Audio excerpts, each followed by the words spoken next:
So I'm just going to share a screen, and okay, let's watch some footage together of previous years of Nisei Week so we can figure out how we're going to make this the best year ever online.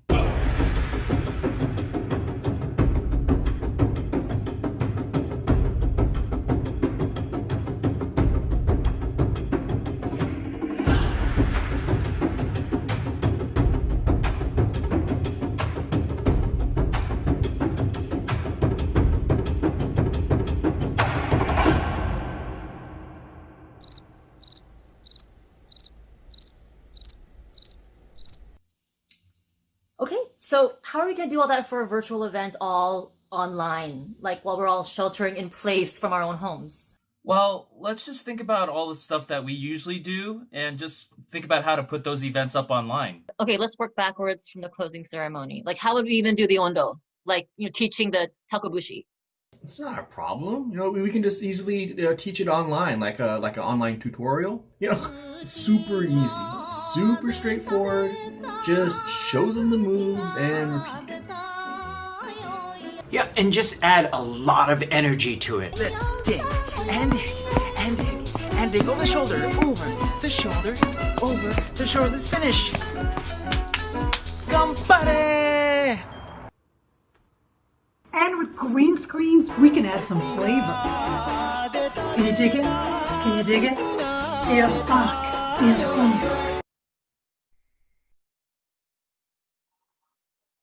Okay, so an online tutorial, totally doable. What about the caricature drawings? Oh, I think Stephanie's daughter has a canvas. We can have people do a one-on-one meeting and her daughter can paint the portraits. Free child labor.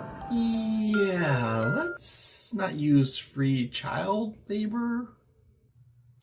Oh, remember that Facebook app from a couple months ago? Maybe we could use that. Yeah, I've been getting pretty good at it, building avatars for people. So if you notice the detail, I got really specific with the jawline and the eye shape for each individual. And then see the bangs? I mean, this hairstyle's pretty on point, right? Yeah, but we need to draw the people, huh? That's the whole point of caricature drawings. Oh, a microphone. Are you a singer? I'm sure you're very talented. Oh, you have such beautiful hair. Now, how about I put a happy little cloud here, Mr. Sunshine Face here? Hey, what about the car show? I just remembered I have a ton of Matchbox cars that we could actually use. Nisei Week 2020 car show! Yeah. I have a Japanese car. A mount for my mobile phone. Snaps right in. You can't have a car show without import models, huh? There's this new app on Snapchat. It's like a filter, and you can use it over a green screen, and we could actually have real rice rockets. Yeah, we don't really need to do the car show. Well, what about the beer garden, guys? We can just drink our beers at home and connect over Zoom. Well, what about the live music part? Hey, Reggie.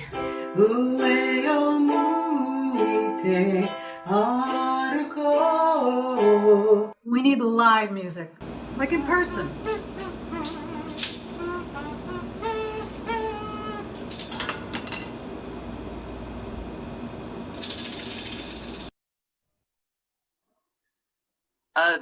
Can we do competitions online? Like the gyoza eating contest? You can shave your hand. I'm just trying to help. Yeah, we could just use a timer and then have everyone just, time themselves.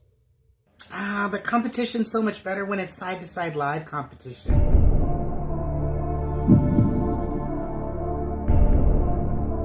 That sounds really dangerous. I can also do a Rubik's Cube challenge. I actually made my own YouTube video timing myself, and I can do it live for Nisei Week. Huh? And it's totally safe. Look.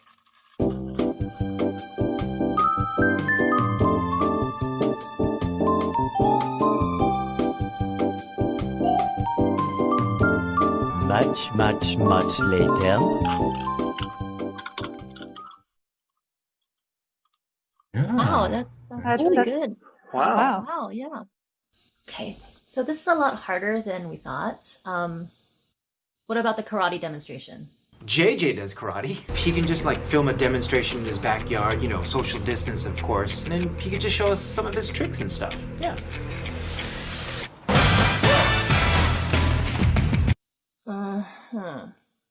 Let's go back to like the main headlining event, right? We have to get that online, right? The Nisei Week Parade. Duh, of course. Helenota has been the MC for the parade. We can just get her to do it online, and I could even co-MC with her. Thank you for your service. We love you guys. Oh, look, there's a special guest. Look at that. Queen Julie, you have a dog. What's the name of your dog? Julie? Queen Julie. Okay, let's just do it all. I mean, all of it.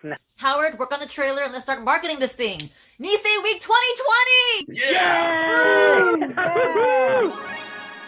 Yo!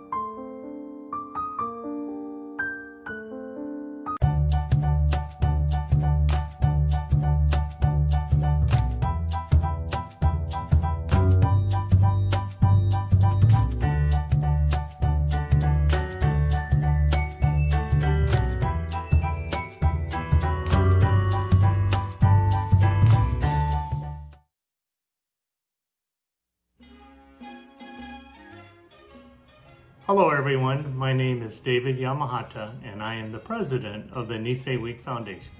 I would like to welcome everyone to our Nisei Week Virtual Series. As a result of the COVID-19 public health pandemic, we have postponed the 80th Nisei Week Japanese Festival for 2020. For our Nisei Week Virtual Series, in accordance with our mission to promote Japanese and Japanese American heritage and traditions, the Nisei Week Foundation has partnered with local organizations, businesses, and individuals to bring you a Matsuri at-home experience with cultural lessons, artist performances, community discussions, culinary demonstrations, and our traditional Ondo dancing. On behalf of the Nisei Week Foundation, I would like to thank you for tuning in. Please enjoy the virtual presentation, and we look forward to seeing you in person for the 80th anniversary Nisei Week Japanese Festival when it is once again safe to do so.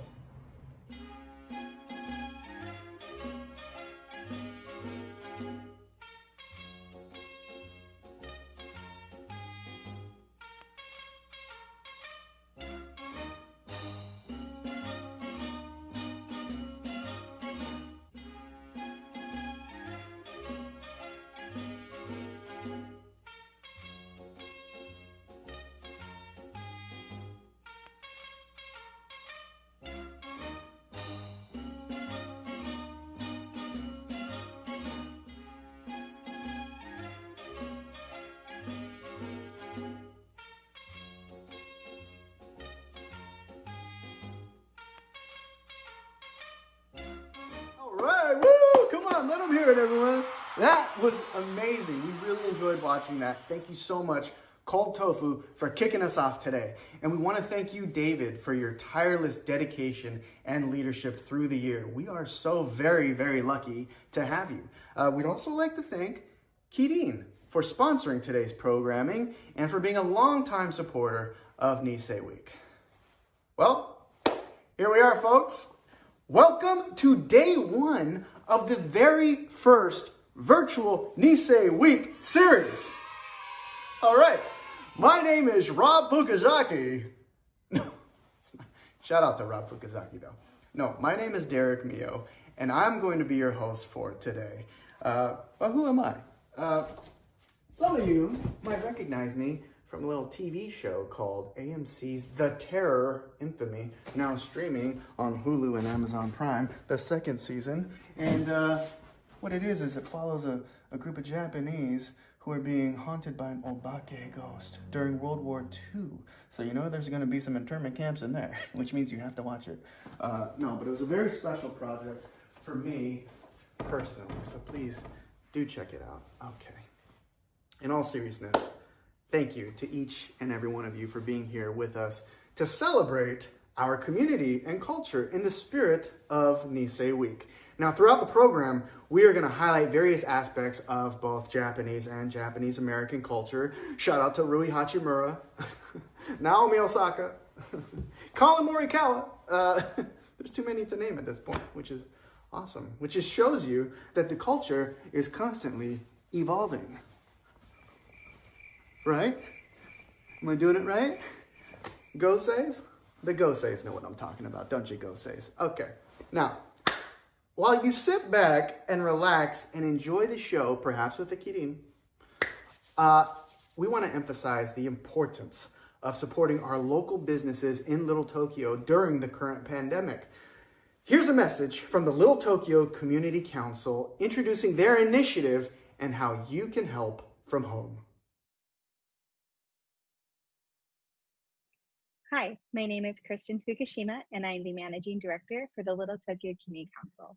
LTCC is a coalition of all stakeholders in the Little Tokyo neighborhood dedicated to protect, promote, and preserve Little Tokyo. Congratulations to the Nisei Week Foundation for the first ever virtual Nisei Week. We're so excited to be here with you virtually.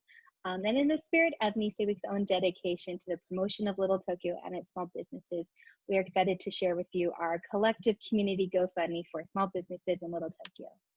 In partnership with Little Tokyo Service Center, LTCC has established a Little Tokyo Small Business Relief Fund, where through the donations that we received on our GoFundMe or to us directly, we'll be taking those funds and dispersing small business relief grants to the small businesses in Little Tokyo, with a priority on our legacy businesses and the businesses that could not participate in the earlier support programs that focused on restaurants.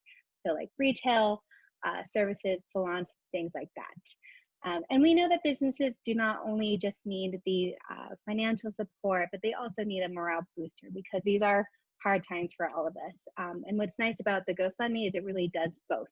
So we encourage you to check out our GoFundMe, and you can learn more and support online at littletokyola.org/GoFundMe, or to the GoFundMe directly at tinyurl.com/LTGoFundMe. Thanks to all of you, and congratulations to Nisei Week again on your first ever virtual Nisei Week, and thanks for all of your continued support of our historic J-Town. Thanks. All right, that's right. Hit that donate button. There you go. Thank you so much, everyone. Now let's get right into it and hear from our 2019 Nisei Week Queen and Court. Hello, everyone. My name is Julie Yoshinaga, and I'm honored to be the 2019 Nisei Week Queen. Hi, everyone. My name is Mia Masaya Lopez, and I'm honored to be the 2019 Nisei Week First Princess. Hi, my name is Kara Chizuru Ito, and I'm the 2019 Miss Tomodachi.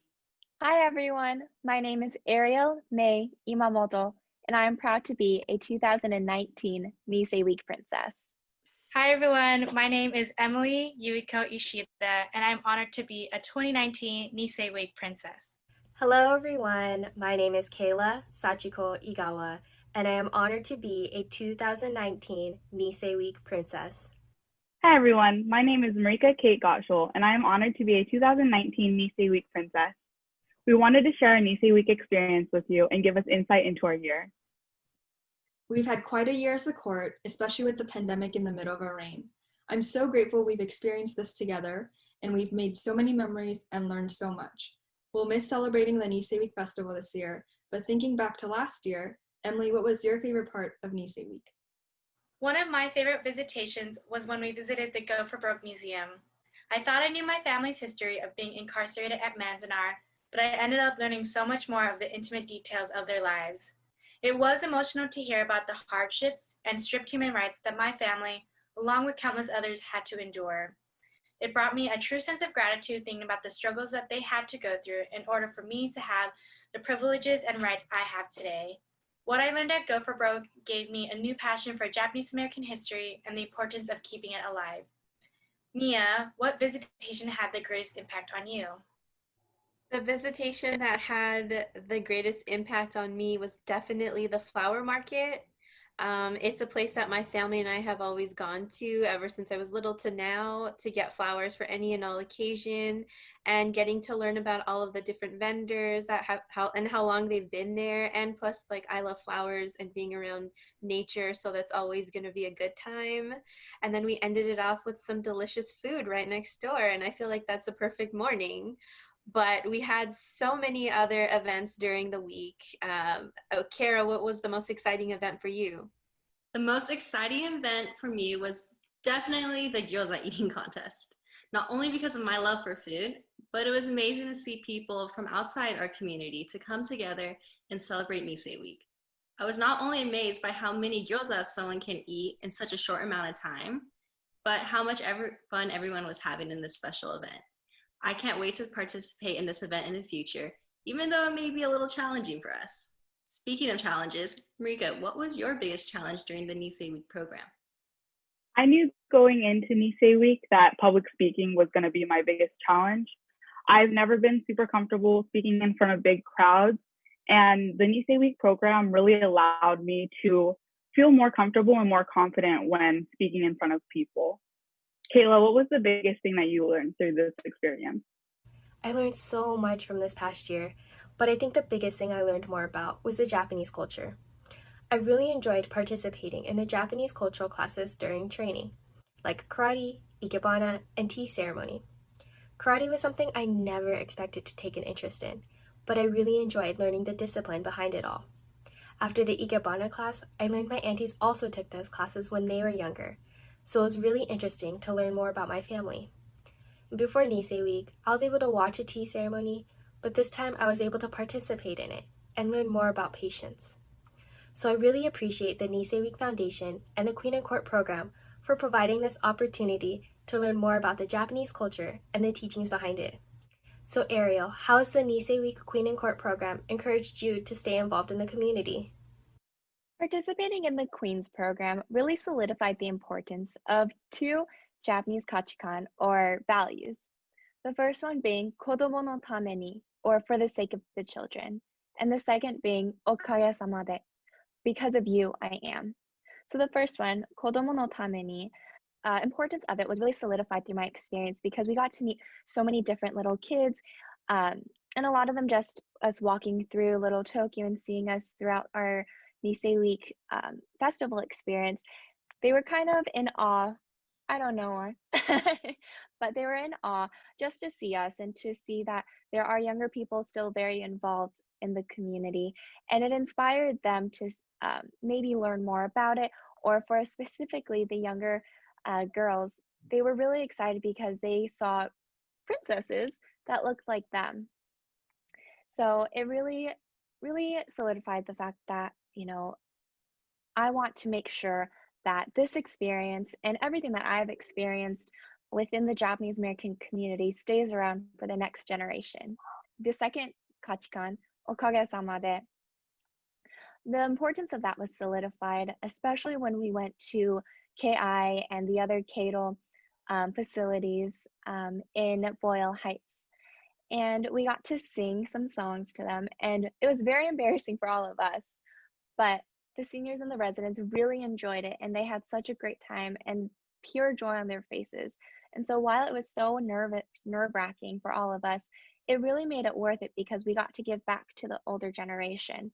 And so that kind of tied into okage-sama de, because it reminded me of my own family and how much and how appreciative I am for all the struggles and everything they went through to bring me to who I am and where I am today. So I want to also give back to those that have come before me, whether it be my relatives and my ancestors or other people within the community, especially our Nisei Week Queens Committee and board and everyone that volunteers with the festival, to give back to them, to show an appreciation because of them, we are. Julie, what have you gained from the Nisei Week Court program? For myself, participating in Nisei Week has given me the full range of exposure to the Japanese American community that I wouldn't have been able to experience if it weren't for the Nisei Week Court program.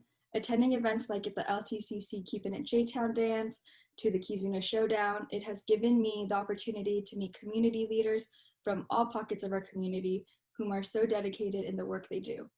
It inspired me to continue giving back and pursue my goals to keep our Little Tokyo history alive. Thank you for joining us.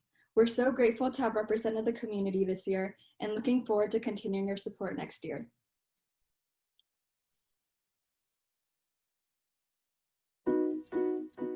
And now for our Nisei Week fun fact. Did you know, in true LA fashion, well-known entertainment icons have attended the festivals? In fact, it is said that silent movie star Charlie Chaplin attended the very first Nisei Week Festival back in 1934. Actress Tanlin Tomita was crowned Nisei Week Queen in 1984 and selected as the parade's marshal in 1991. Other notable past parade marshals include the iconic Japanese actor Toshiro Mifune in 1983, the mighty Godzilla in 1996, and the unforgettable Hello Kitty in 2014.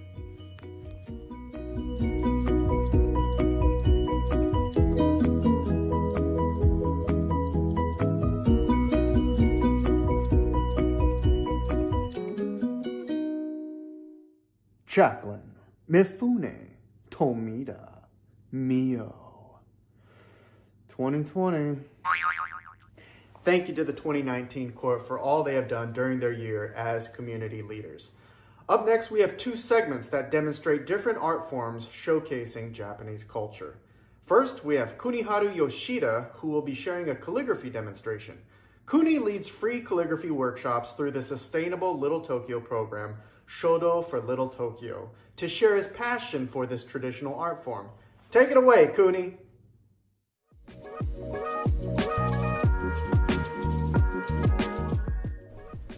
Hello guys, I'm Kuni.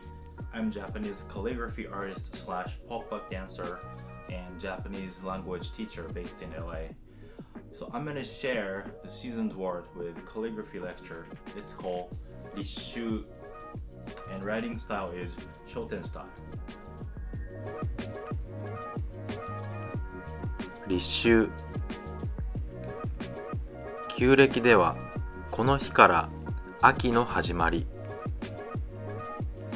一年で一番暑い頃だが、一番暑いということは、あとは涼しくなるばかりであることから、先人たちの秋への待ち遠しさが感じられる。この時期は一般的にお盆の時期であり、夏の夕方に盆踊りのリズミカルな太鼓の音が聞こえてくるのも風流である。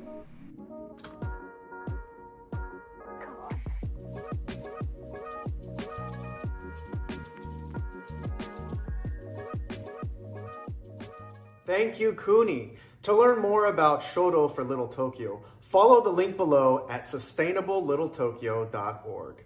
Next up, we have Hirokazu Kosaka and Kenji Liu from JACCC, giving us a glimpse into their work translating Japanese poems written by Issei, Kibe, and Nisei poets.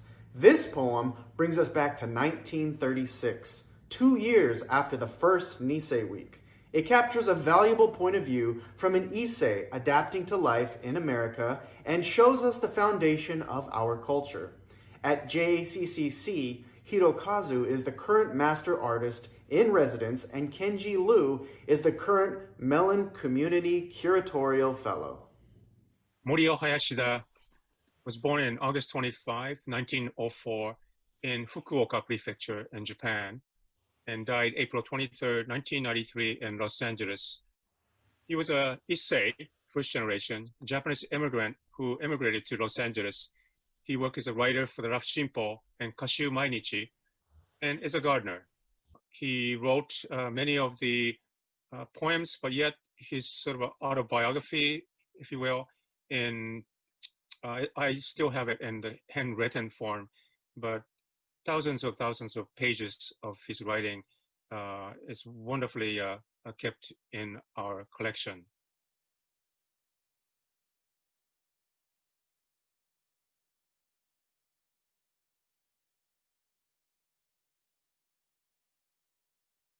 来年の正月にはと餅をつくんだっけ。餅つくきねの丈夫なのを作ってお金はならないど。祖父はそんな風に言ってたけ。自動弾は危ないど。荷車はなるだけ道の端っぽを引いていくがいいや。父はそんな風に言ってたけ。今、夢の日本には住んではいない。我が家でも餅をつく日はない。荷車を引く日はない。東進で待つ秋の情緒は肩ぐり草になってようた。ラジオ、時計が、飛行機が、あるゆるものが文明の便利と不自由を瞬々に交錯させて、人は生活のうちに不安定を派遣した。しかし、人は昔ながら言う。健康で働いているのが何よりも幸福です。だが、そんな言葉を私は今日の会話から剥ぎ取って言うだろう。林田森夫、1936年9月。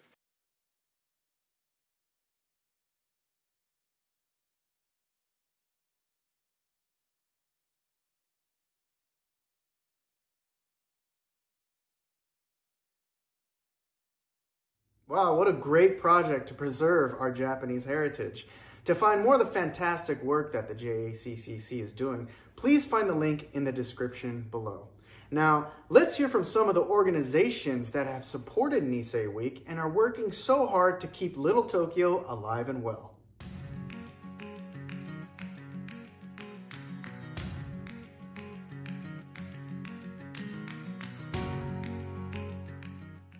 One of the most impactful moments I've experienced being involved with OCNCC is being part of the Nikkei Games.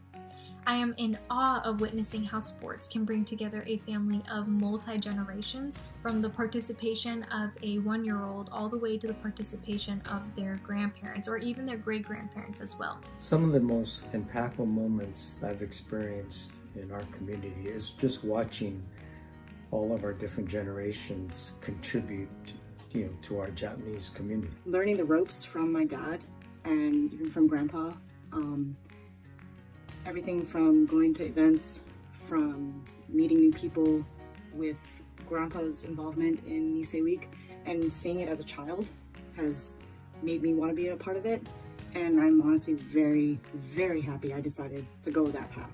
My most impactful moment was celebrating the 60th anniversary of the center, honoring our founders who sacrificed so much for future generations. When we put on Allegiance, it was a major production for us. We worked with JACCC, and it turned it into a little Tokyo event and an event for the Japanese American community, really in Southern California and beyond. Since 2014, Okaidi has organized biennial national conferences for queer-identified Nikkei, our supportive family members, and allies. One of the most memorable moments for me of Okaidi took place at our 2018 biennial conference.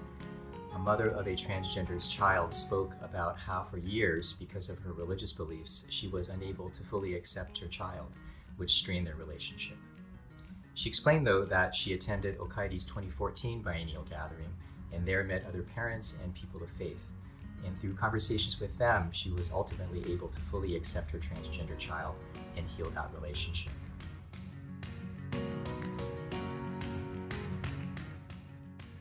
The Nisei Week Festival is important to our community because it brings together an intergenerational audience to celebrate our culture and heritage.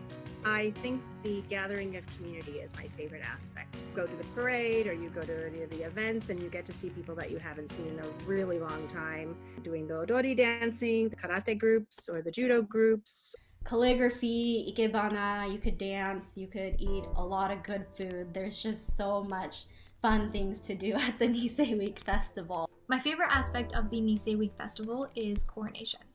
Not only was I able to experience it firsthand by participating as a candidate myself, but I was also able to be in the audience the following year to experience how the Japanese American culture and values are being passed down to these newer generations, and just seeing these young women grow and share their backgrounds and views on relevant current topics.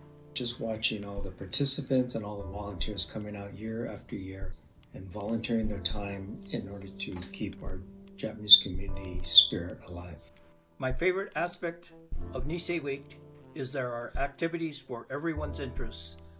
We invite the world to enjoy our rich culture.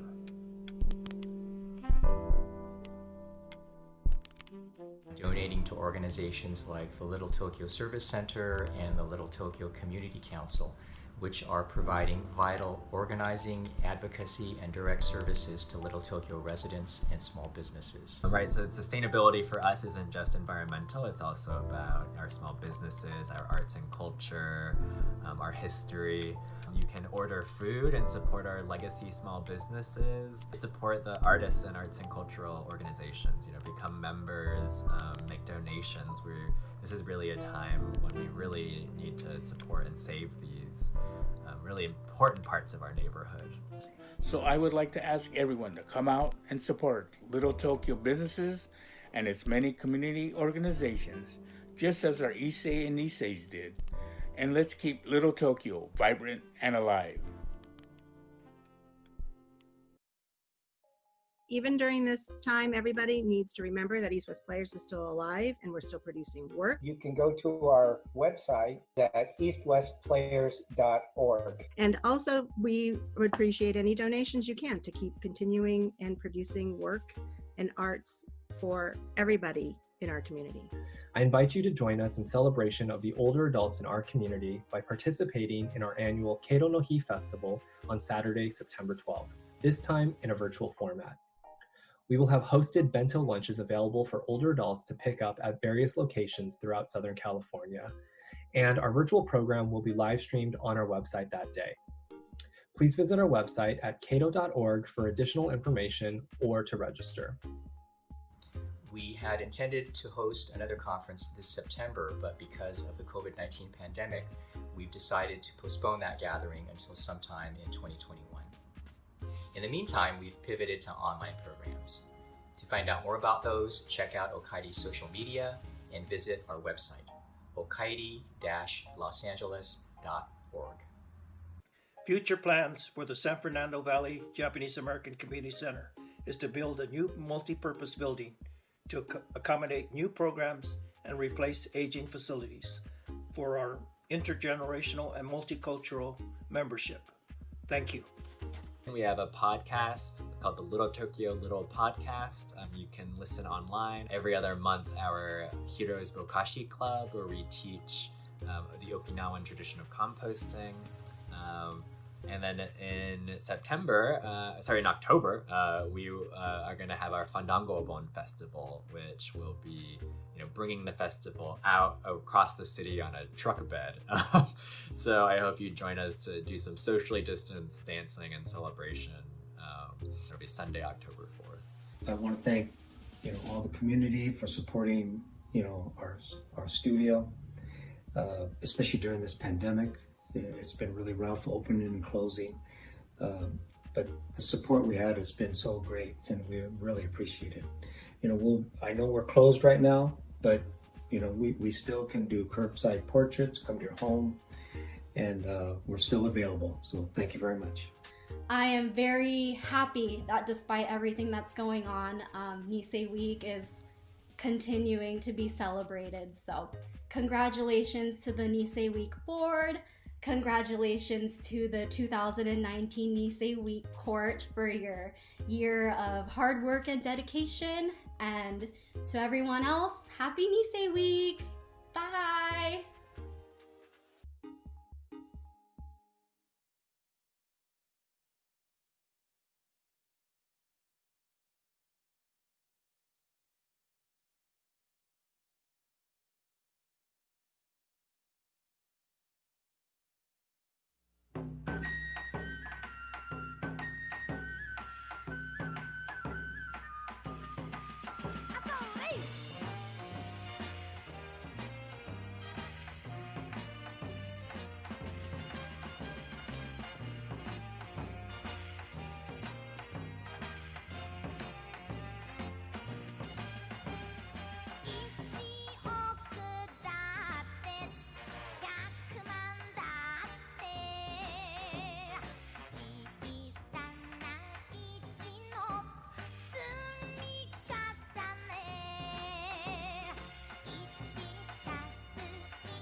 Wow, it's always so great to see the members of our community that make Little Tokyo what it is today.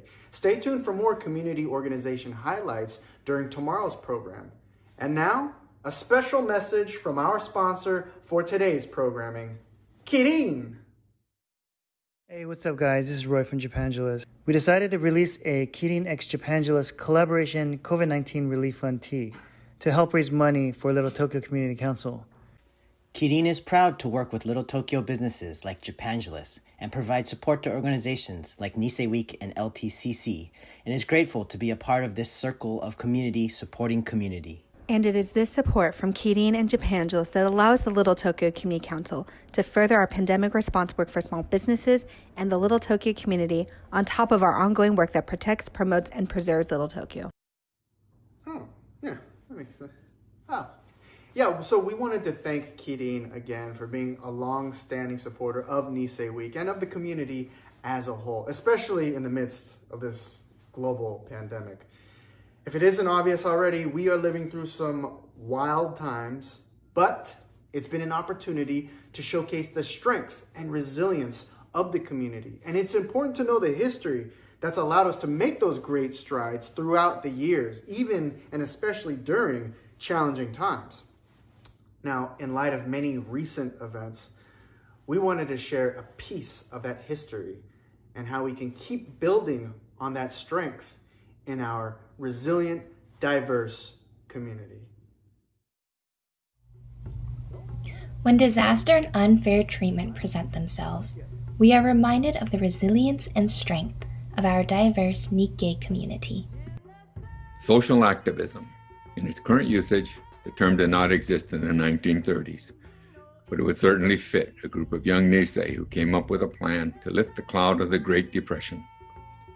They urged the Issei merchants of Little Tokyo to be more inclusive in their hiring of and marketing to their fellow Nisei. In an America of overt racism, which limited where they could live, work, and conduct business, these young activists sought to not only assume their rightful place in their own community, at the time ruled by Issei men, but also to establish a foothold in mainstream America. This is evident in Chairman John Maeno's message for the first Nisei Week in 1934. The Nisei is a new American, racially of the Orient. He is a true and loyal citizen of the United States, his native land. Young, ambitious, hopeful, though at times oppressed, he seeks to take his place in the civic development and community progress. Today we are celebrating the Nisei Week tradition in an unprecedented manner. Like many others, we are celebrating virtually. We hold this virtual celebration during a key moment in our history. The COVID-19 pandemic has required us to live our lives in unforeseeable ways. Beyond the pandemic, we're also living in a time that is important in the history of our nation. Recent polls have estimated that up to 25 million Americans have participated in demonstrations over the death of George Floyd.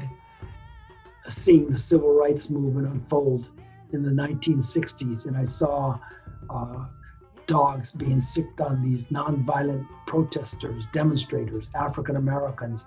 I saw police shoot water cannons, blowing these people across the streets. It's not unlike the scene that you're seeing today unfold on television in the aftermath of the George Floyd murder. And yet it affected me greatly because I was taught about the Constitution, about the right to protest, about the right to equality. And it confused me to see these people, these African Americans, having to fight and demonstrate to gain the very rights that were guaranteed under the Constitution. Why was that so? It didn't make sense to me. And what didn't make sense to me later was when I learned much more about the incarceration of my parents, my whole family, my then one-year-old brother who was deemed a threat to this country.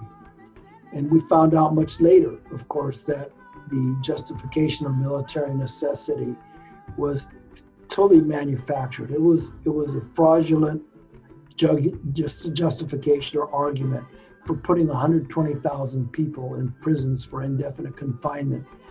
in the most dismal places in this country, without trial, without hearing, notice of charges, or an attorney, even though 2/3 of them were American citizens, for indefinite confinement, which we learned later in some of the cases that we brought many years later. The justification was absolutely false, and the government knew they were lies, since no Japanese American had ever been arrested, or much less convicted, for espionage or sabotage. We must realize the importance of our community standing up and being counted at this time. The history of Nisei Week reflects how our community has responded to momentous events in society. During the 1960s, there were calls for civil rights. During the 1970s, there were protests against the war in Vietnam, and also the forced eviction of many residents within Little Tokyo due to redevelopment. During the 1980s, there was a call for redress for Japanese Americans incarcerated during World War II. In subsequent decades, there have been calls for the preservation and development of Little Tokyo as a historic center for Japanese Americans. Nisei Week has always been at the center of our community spirit regarding these issues. Certainly, the incarceration and concentration camps during World War II played a huge role in shaping our collective cultural identity. I believe it has made us more deeply appreciative of the principles of fairness, equality, justice, and given us, I think, a sense of responsibility, the need to stand up and say something when we see others in society being mistreated or denied rights as we were. I've thought about this, and I do not have a definition for social justice, but I was born in a camp, Tule Lake, and as an example of governmental lack of leadership.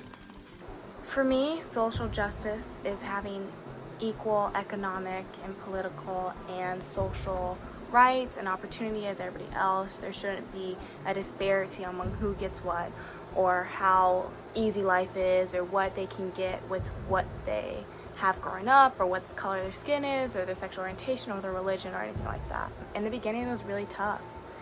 To be honest, I cried a lot. It was just so heartbreaking to see it.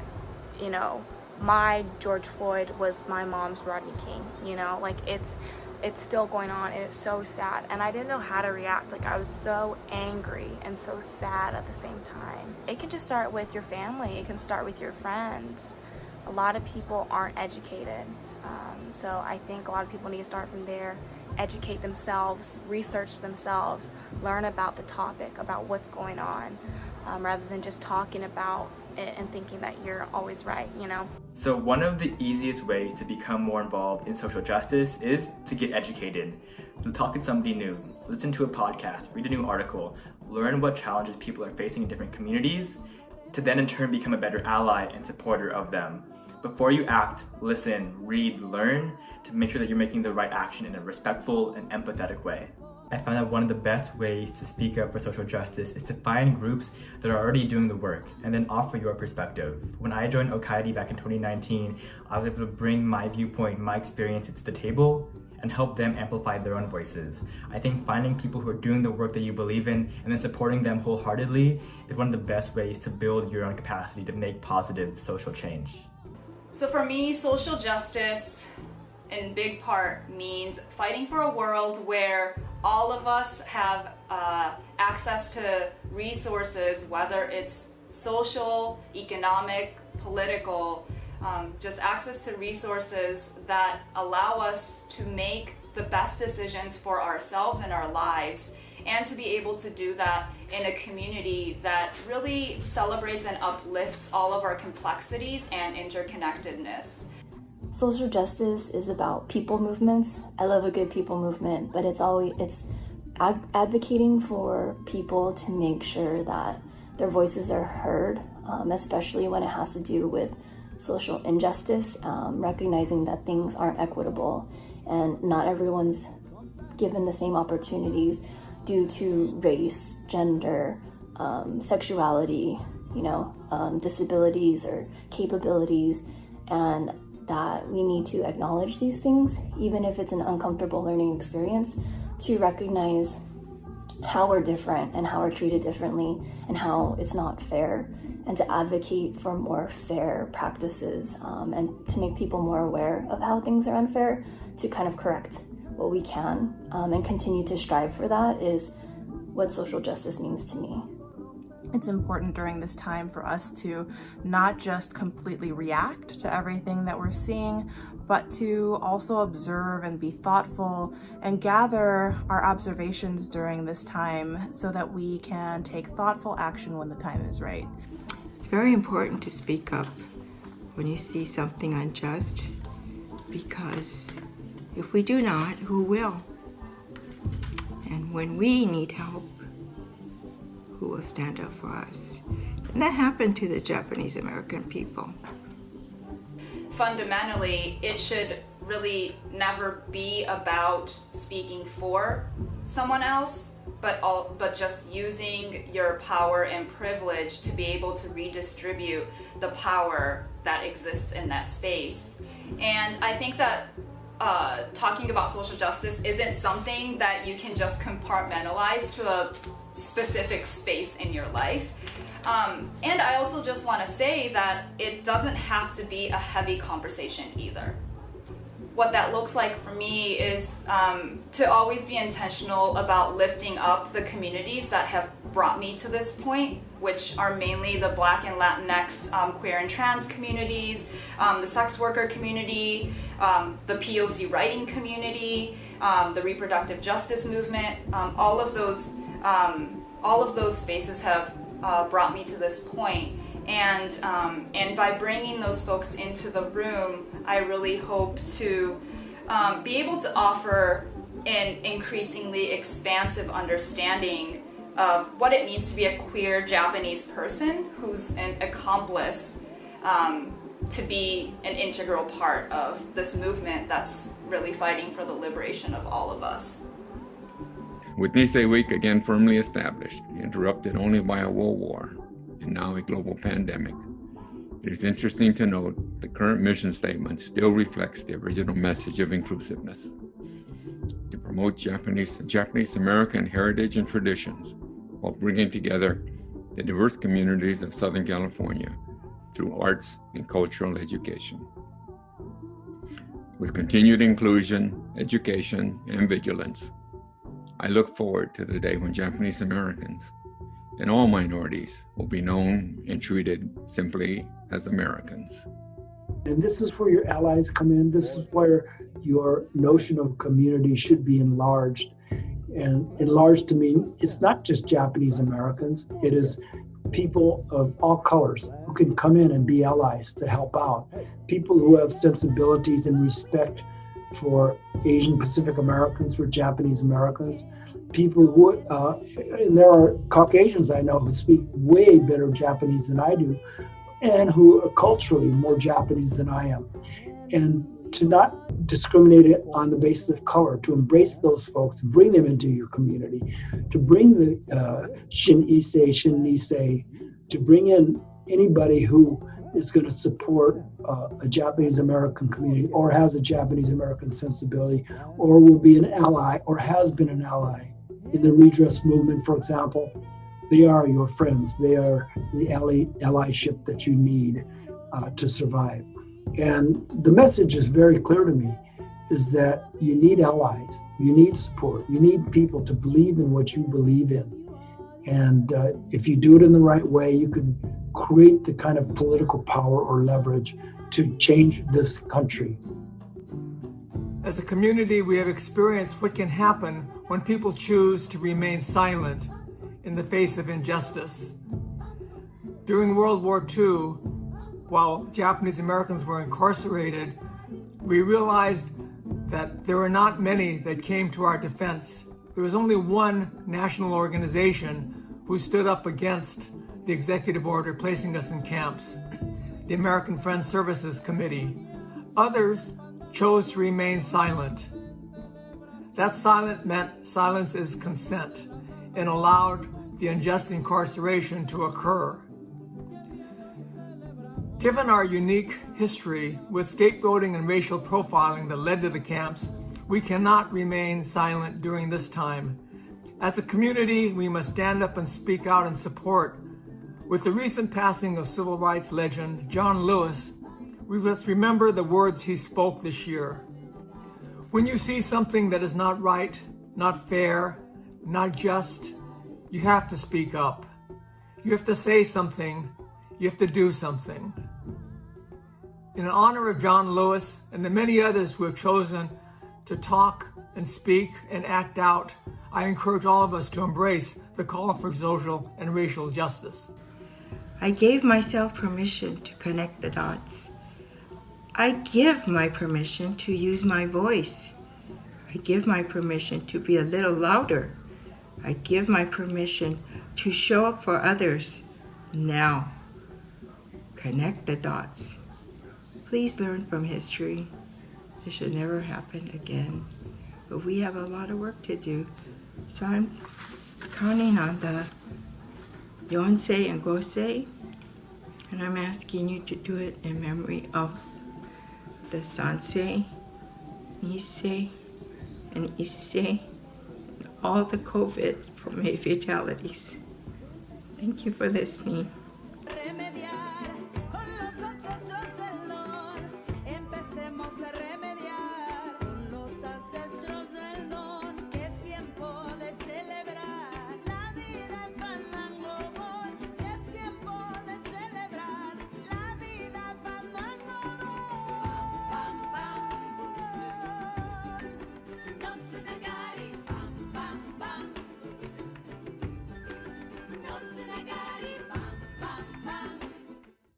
Thank you to all of our speakers for raising awareness and for your inspiring words. We now have a special message from the Go for Broke National Education Center. Nisei Week, a time to reflect and remember, and to be grateful to those who came before us. Even in the face of all the hate and discrimination they faced, they continue to be loyal and they continue to fight for the rights of all Americans. It's something that has to be remembered and something that should continue to be taught and be taught in depth. After the attack on Pearl Harbor, Americans of Japanese ancestry felt the harsh pain of racism and hate. Military authorities therefore determined that all of them, citizens and aliens alike, would have to move. I participated in LA History Day. I did one on Japanese American incarceration. Obviously it was very tragic when they got imprisoned, but it was also very triumphant. The Japanese never really had a chance of proving their loyalty. And if we don't do something to change this thing, we'll forever be second-class citizens. I was willing to go if I was drafted. We Americans fought for our country, we died for our country. They fought and helped win the war against Nazi Germany and changed American opinion about Japanese Americans. They were definitely underestimated, but they rose to the challenge and they became true American heroes. We visited Bruyères, and that's where the 442nd liberated that village from the Nazis. Lawson Sakai, who was the one veteran that was there, he was able to share the story and it made it just more real. I'm 20 years old, so he was like my age when he went there, and I couldn't imagine having to do what he did.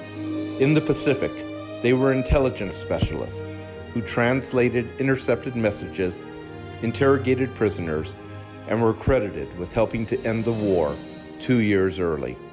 My grandfather was in the MIS, the Military Intelligence Unit. How much of a remarkable part of the American history it becomes, it really makes you proud. Stateside, many trained and prepared for war and served in supportive roles. They helped to win the war. They helped to change America. There were high expectations placed on them because of their ethnic background, and they didn't just meet those expectations, they surpassed it. For their length of service, they became the most decorated unit in American military history. As we reflect on Nisei Week, we honor these brave Japanese American soldiers of World War II for their courage, patriotism, and sacrifice in ensuring America's promise. The promise that in our nation, no one is to be judged by the color of their skin, the nation of their origin, or the God whom they choose to worship. In changing our nation, they gave us all opportunities that they never had. As we stand on their shoulders, we express Okage-sama De. Because of them, we are.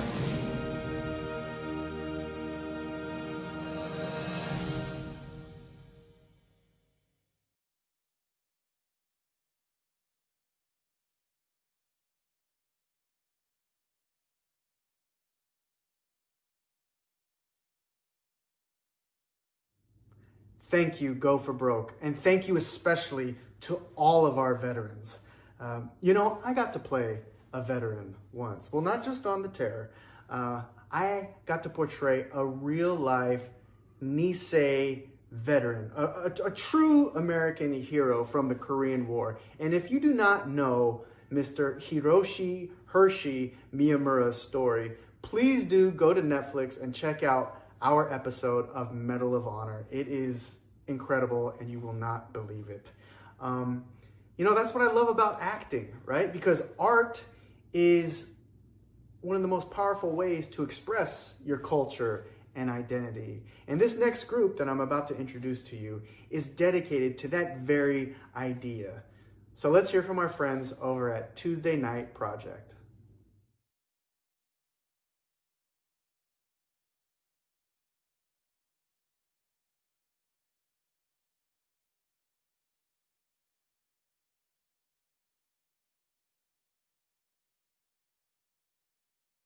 Hey Nisei Week watchers, thank you so much for tuning in. My name is Sean Mira and I'm the producer and lead curator of Tuesday Night Cafe, the nation's oldest Asian American public art series based here in Little Tokyo on Tongva land.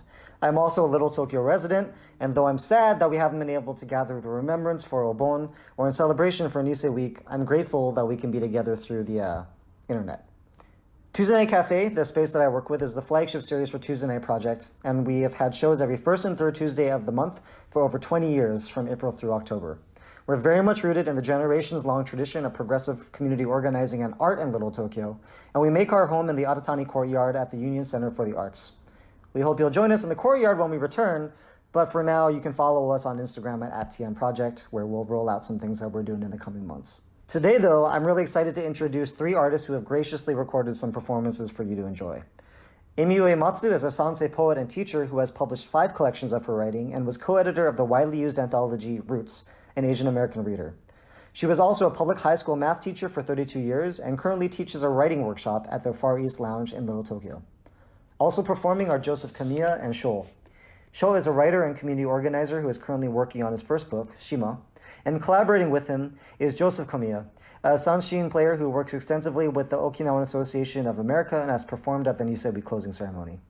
We're in a moment of intense national reflection on who we've been and what we can become. I hope that you'll take the next few performances to listen, breathe, and imagine how our Little Tokyo and broader Nikkei communities can grow. Thank you so much. In normal times, this would be summer Obon season. I'm going to read Tankobushi, LA version 59. 59 is in the title because I didn't dance at my first Obon until the age of 59. I have a quote from the lyrics to Awa Odori. You are a fool if you watch this dance. You are a fool if you watch this dance. Such being the case, it is a loss not to dance. 1. So I finally do it. After decades of wanting to dance the Summer Obon, a Buddhist festival honoring the dead, no more looking on from outside the circle, too self-conscious to simply join in and fumble my way through the steps. No more the cultural voyeur, thinking I'm too old, too assimilated, too torn from my Japanese roots to follow an ancestral tradition that even my Issei grandparents gave up by turning Christian.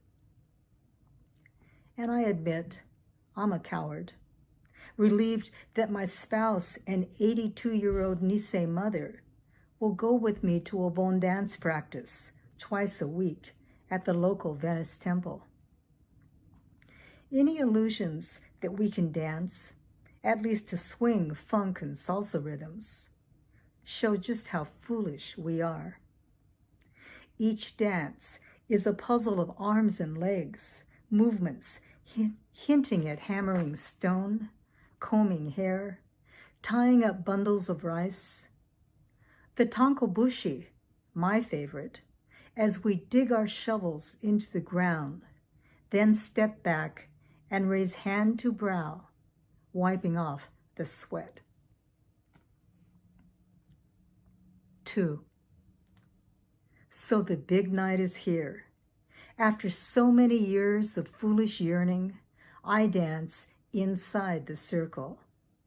Wearing my new hoppy coat, I'm in a sea of blue and white summer yukata, tank tops and jeans, matching logo jackets for different temples, little girls' pink and red kimonos, wooden clogs, zoris, baseball caps, and tennis shoes, as hundreds of us move in 3 concentric rings, an enormous taiko drum at our center. And the view inside is more than I can imagine. I'm surrounded by dancers I don't even know, but normal boundaries disappear. This is all that matters. Even the steps and missteps get lost in something bigger. I can't stop smiling and want the drumbeat to last forever. I look at those who watch from the sidewalk, close enough to touch. All of us, such lucky, lucky fools. Pandemic postscript, or are we too visible again? This season, Asian Americans are the targets. The president pointing his finger at China, but no difference if we're Chinese or Korean, Japanese, Filipino, Vietnamese, Hmong. Because in a country ingrained in white privilege, slavery, genocide, we get the dubious and ever-changing honor of being invisible, a model minority, or yellow peril scapegoats. It's your fault. Go back to China. Calling COVID-19 the Kung flu is enough to incite the mob. We are warning each other to take extra precautions when riding the subway or going to the market. Don't be surprised if a non-Asian curses, pushes you, spits in your face. One woman taking her trash out was doused and burned with acid. Actor John Cho reminds us we belong here conditionally. The masks worn for this pandemic, not nearly enough to protect us. Little Tokyo is built on the lands of the Tongva people. Specifically, downtown Los Angeles sits on Yanga, the main historical village site of the Tongva people. In their language, Tongva evokes the meaning of the people of the earth. Their connection to these lands and the Little Tokyo neighborhood stretches back into time immemorial.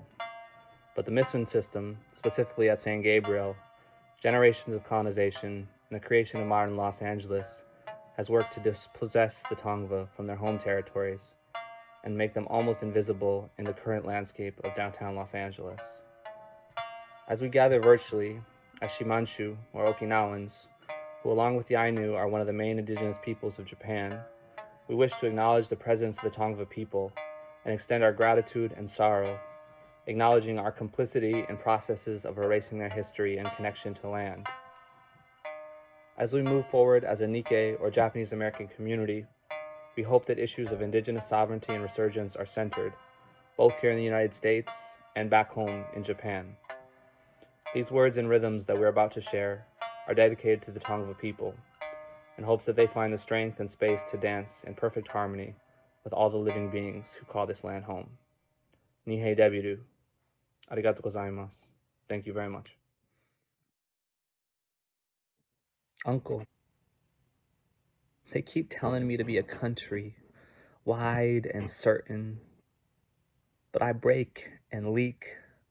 I taint our waterways with stale waste and beautiful outsiders' blood. Uncle, I went to the capital to gaze and grow and show my pretty face. But they beat me with their words and cursed me with their teeming bodies. Uncle, I sat alone on that day. As the nation cried as one, I breathed relief into the flames that took our palace and burned it to the ground. Uncle, I've lost the way up the hill. I need a shrine to send sensation from the webs of my feet to the palms of your sadness. Will the government officials permit us to touch like this? Uncle, I'm scared that our prayer does not bend like the wind and disappear into dream. Uncle, today, I'm walking into my own ignorance. Uncle, I'm coming home.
We are not absence, we are presence.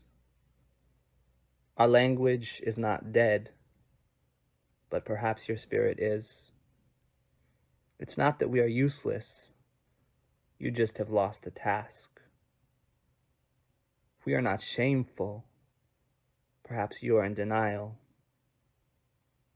Lost one, amidst the darkness of the night, just know, it is your right to revive what is dead, to continue the journey, to keep on returning home.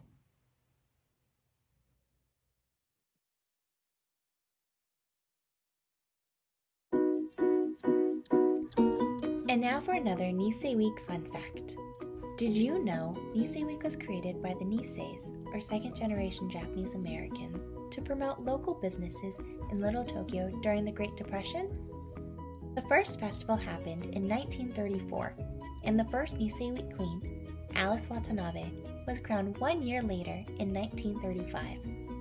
Although we are not celebrating the festival in person this year, this isn't the first time.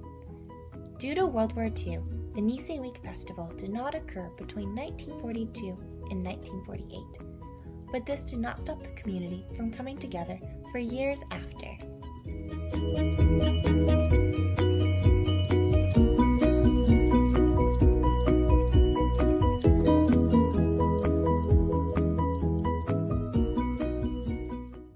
Very nice. Let's get a round of socially distant applause for Amy, Joseph, and Sho. And you know, that's so interesting. I never knew that about Nisei Week, how it started during the Great Depression. It makes sense. It's so smart. I mean, it's kind of like what we're doing right now. Oh, that is what we're doing. That's what we're doing right now. That's so great. That makes sense. And if we could just flash my Venmo handle right here, we can't do that? Okay. All right. Now I'm going to pass it along to Changing Tides, a youth-led program of the Little Tokyo Service Center to showcase how mental health can be supported not only within the community, but between a father and son.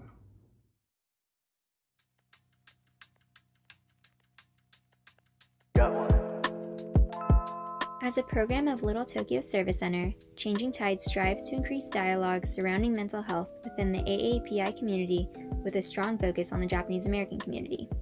What began as an initiative back in 2018 has grown into a widespread effort to destigmatize mental health through events, outreach and education, and open conversations. Some of our past events have included a paint night, a mental health art pop-up in Little Tokyo, a candle making workshop, and a mental health conference. Since the start of Safer at Home, we have been working to cultivate online spaces for folks to connect and share. In April, we held a webinar in collaboration with the Japanese American National Museum about managing wellness during this time. We have also been holding weekly CT cafes where youth-age folks can hop on a video call, sip on a beverage, and discuss a topic related to mental health. Especially in these recent months, we see the continued need for spaces to share and openly discuss mental health and wellness. For a glimpse into what Changing Tides is about, we invite you to watch the following clip, which includes a conversation between one of our Changing Tides crew members, Matthew Yonemura, and his father, Jeffrey.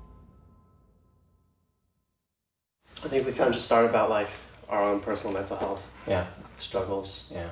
So, should I go or do you want to go? I can go. Yeah. 2005 was like a real turning point in my life. We had gone to a great family vacation in Kauai for 10 days, came back, and my first day back at work, I just had this anxiety attack. I became dysfunctional at work. I would often go into my office, close the door, turn out the lights, and put my head down just to kind of gather myself. That's when I knew that I needed help. Fortunately, there was a lot of good help. I was able to get the help of mental health professionals. For me, it was a matter of getting on a med regimen that allowed me to balance my chemicals, my chemical imbalances. So it actually took like 2 or 3 years to get the recipe right. But I've been great for at least 12 years. Unfortunately, I passed this along to my 3 sons. Which is me, one of them. You're one of them. Yeah, I think for me, it mostly started probably sophomore year of high school was when it got really bad. Started having some really bad downs. Mm-hmm. That was when Grandma passed. I thought 2015. So that's when I started having like hints at,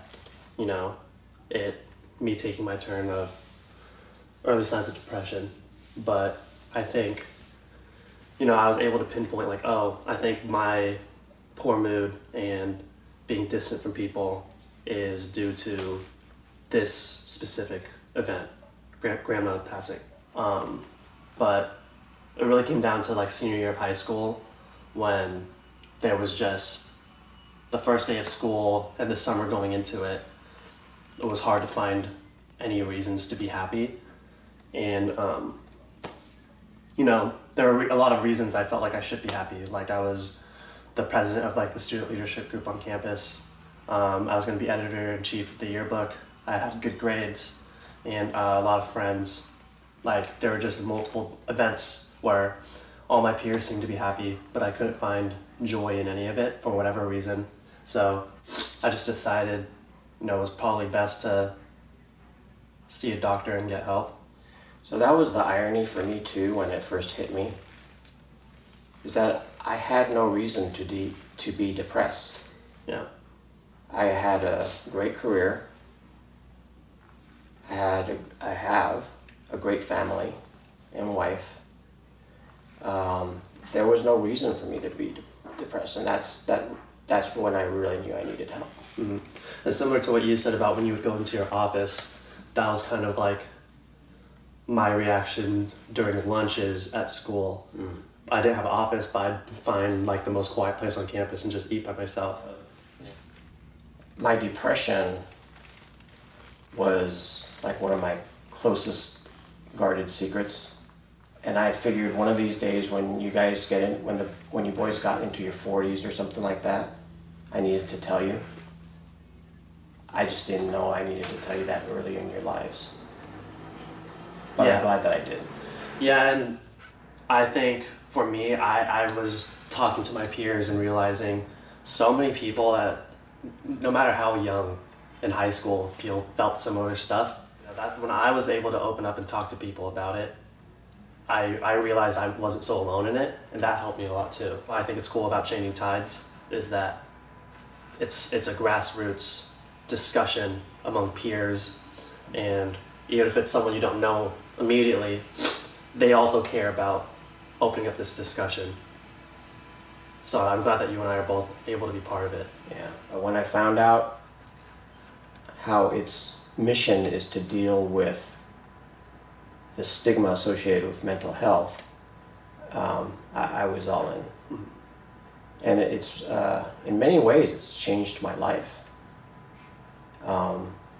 If I'm going to be part of something that's about eliminating the stigma associated with mental health, I have to be part of the solution. Mm-hmm. Last year, I spoke as part of a panel at the Changing Tides Making Waves conference.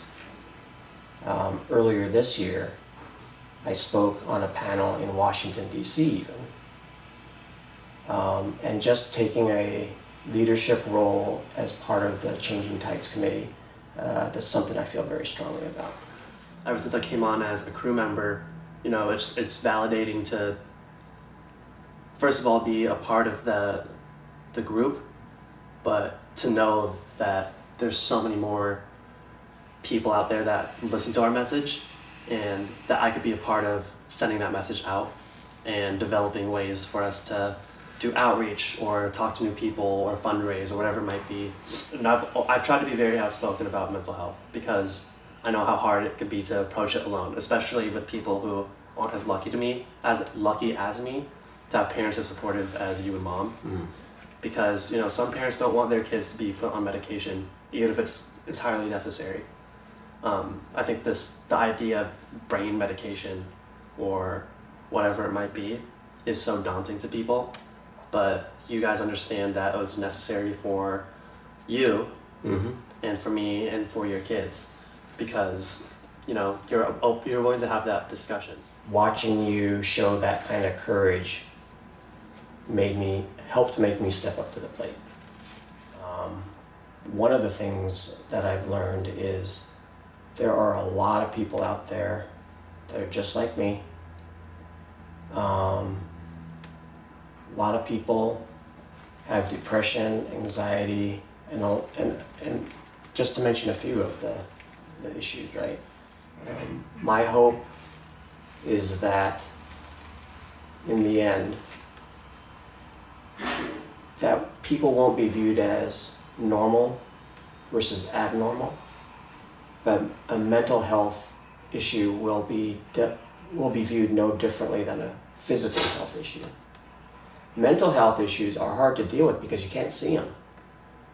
You know, it's not like a scrape on your arm or a broken bone. And that's what makes it a challenging field as well.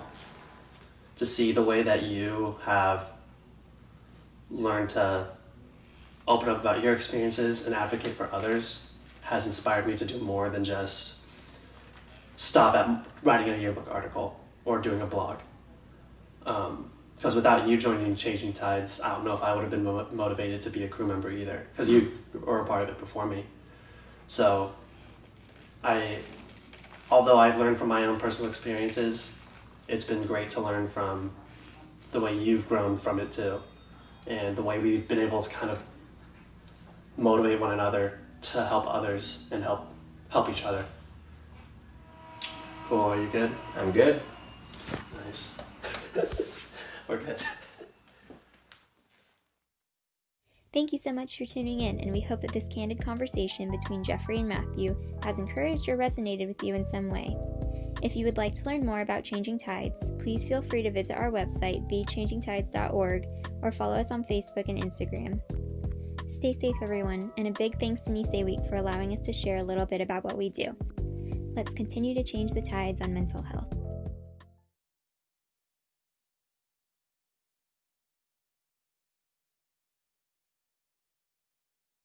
Huge thank you to Matthew and Jeffrey for their inspiring conversation, and for the whole Changing Tides crew for providing this platform for our community.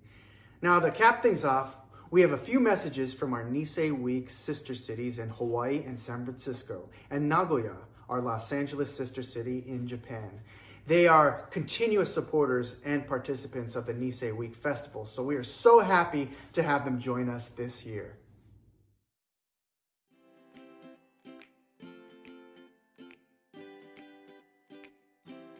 Aloha from Hawaii. My name is Christine Ito, and I'm the president of the Honolulu Japanese Junior Chamber of Commerce. Hi, my name is Erin Muraoka, and this is Lauren Dukchitra, and we are the 69th Cherry Blossom Festival General Chairs. We want to first thank you for allowing us to participate in this virtual series and send lots of aloha from all of us here in Hawaii to you, the Nisei Week Japanese Festival, and your amazing city. While we are unable to visit Los Angeles this year, we're grateful for the long-standing sister-city relationship between Hawaii and LA, and are proud of our friendship and bond that continues to remain strong. Thanks to the late Uncle Bobby and Auntie Marian Chun, who created this relationship many years ago, we are now given the opportunity to not only share and perpetuate our culture and traditions, but to continue to create lifelong friendships. We would like to congratulate Nisei Week for all of their efforts and continued support of our Cherry Blossom Festival in Hawaii. We are hopeful for a bright future and look forward to reconnecting with all of you soon. Now, without further ado, we're excited to introduce you to our newly crowned 68th Cherry Blossom Festival Queen and Court. Take care and aloha.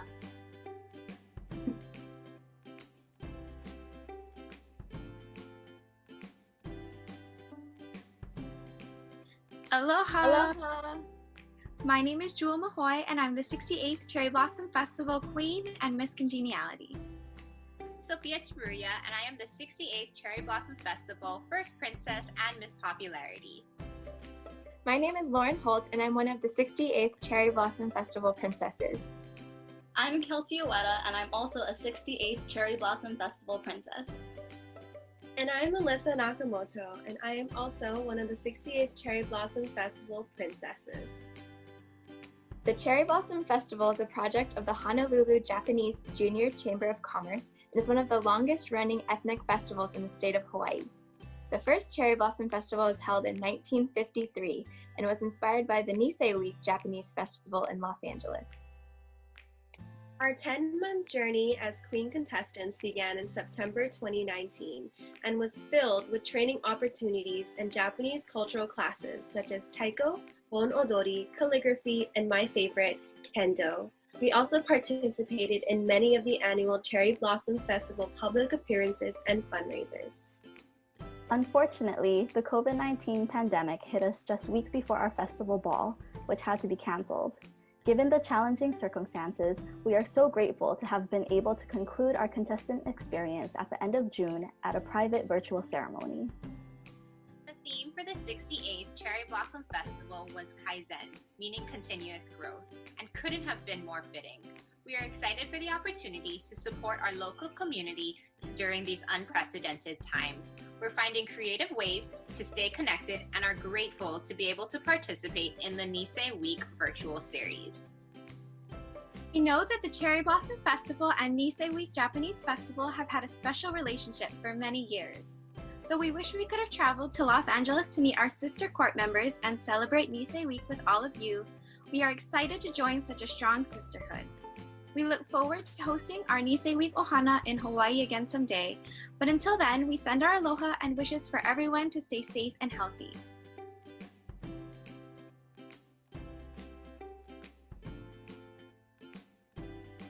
Aloha! Aloha!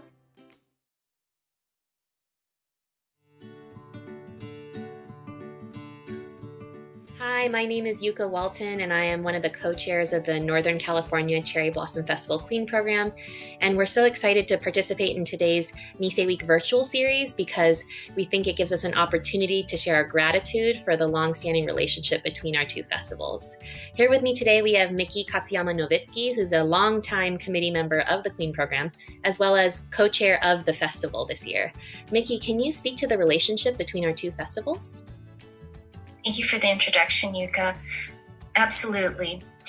The festivals have been connected through various sponsors that we've had, and we had the opportunity to have Union Bank, back then it was called Mitsubishi Bank, and then California First, sponsor the Nisei Week group in Northern California and vice versa, Northern California at Nisei Week. Since then, we have cultivated friendships and relationships together, and the sister cities of Honolulu, Seattle, Northern California, and Nisei Week got together in the early 90s to create a hospitality group that would actually build a program of camaraderie and friendships within the courts. Wonderful. Thank you so much for telling us about that. And here we have Yuki Nishimura, 2019 Northern California Cherry Blossom Festival Queen. Yuki, can you talk about some of your experiences at Nisei Week and how they've personally impacted you? My fellow court members, Naomi, Nami, Elena, Stephanie, and I had the honor of visiting Nisei Week last year at Little Tokyo. And it was personally my first time ever visiting Little Tokyo, and I was really blown away by seeing another Japanese American community thriving outside of our own. I think one of the really fun experiences for me was visiting the Japanese American National Museum and learning from our docent his own personal experiences with Japanese internment. And at the very end of the tour, he gave us these little frog origami, and he told us that it symbolizes bouncing back, the resilience of the community, and I found that incredibly inspiring.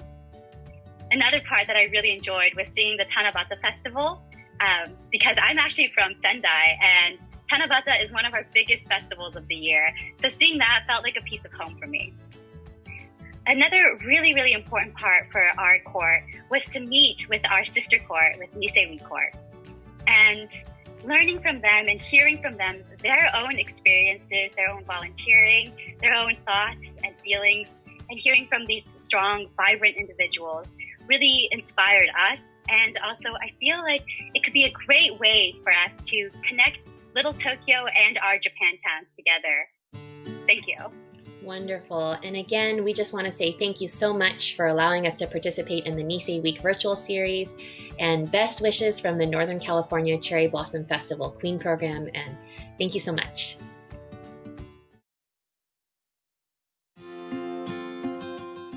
The city of Los Angeles and Nagoya, Japan started a sister city relationship in 1959. In 1981, members of the Pyo-O-2 Business Organization in Nagoya and the Little Tokyo Business Association organized festival celebrations to bond the two organizations in their respective communities. The festivals became a symbol of their friendship, and they started to exchange delegates for both the Nagoya Matsuri and the Nisei Week Japanese Festival. Every year, Pyo-O-2 representatives visit Los Angeles to attend the Nisei Week Japanese Festival. They attend the coronation and participate in the Grand Parade while fostering relations with Little Tokyo businesses. Each October, goodwill delegates from the Los Angeles-Nagoya Sister City Affiliation, the Nisei Week Queen and Court, and the Little Tokyo Business Association visit Nagoya, Japan, and attend the Nagoya Matsuri. They participate in the Nagoya Matsuri Parade, attend the Sister City Reception, and join several friendship events and activities hosted by the city and Pyo-O-2. Unfortunately, the 2020 Nagoya Festival will be canceled due to the COVID-19 pandemic, but the members of Pyo-O-2 would like to share some memories from the 2019 Nisei Week Queen and Court and Goodwill Delegates' recent trip, and hope that their visitations will continue soon.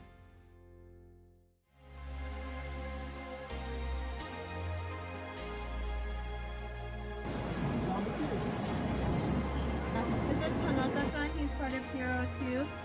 He actually owns the tea shop that I was talking about. Fortunate to finally get here.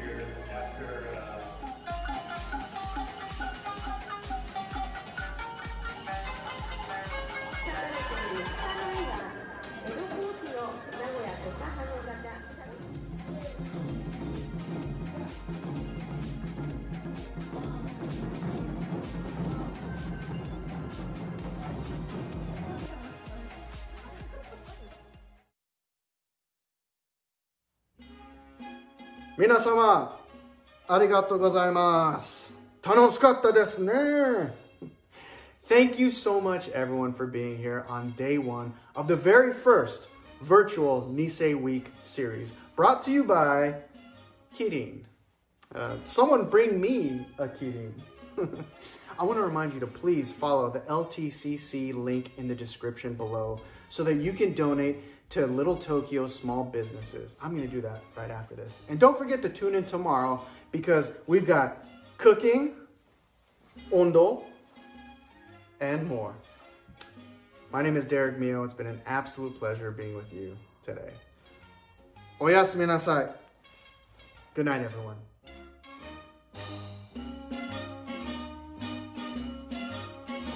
月が出た出た月が出たよいよい三毛たんこの上に出たあんまり煙突が高いのでさぞやお月さん煙たかろさのよいよい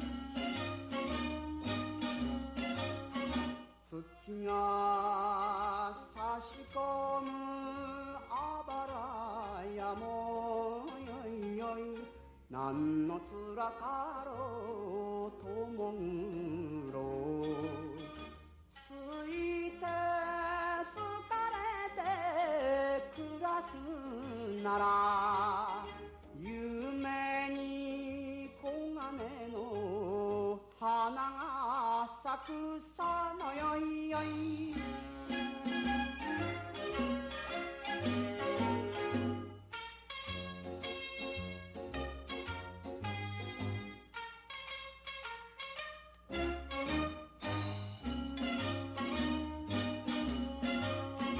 あなた大向か旧館長よいよい見ればきれいで口上手嬉しがらせを言うけれど煮ても焼いても食わりゃせぬ